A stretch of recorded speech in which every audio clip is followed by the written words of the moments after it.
Karibu utazame kila ambacho kiko mbele yako kwa siku hii ya leo. Licha ya kuwa na kibarua kigumu leo katika fainali ya Kombe la Muungano dhidi ya Simba, makamu wa rais wa Yanga Arafat Haji amesema presha ya Kariakoo Derby ijayo tayari imeanza kuwanyima usingizi viongozi na benchi la ufundi.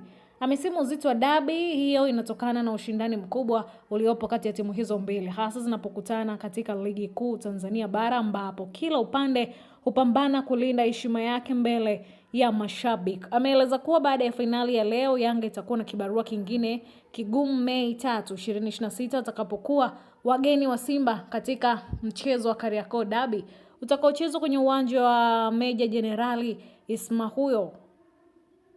Kiongozi huyo amesisitiza kuwa kwa sasa nguvu zote zimeelekezwa kwenye fainali ya Kombe la Muungano, wakilenga kuhakikisha wanapata ushindi dhidi ya Simba na kurejea Dar es Salaam wakiwa mabingwa kabla ya kuanza maandalizi ya mchezo unaofuata. Malengo ya Yanga ni kubeba makombe yote tunayoshiriki, ndiyo maana viongozi tumekuja karibu na timu tukihamasisha wachezaji kuhakikisha wanapambana hadi kutoa ubingwa wa Kombe la Muungano.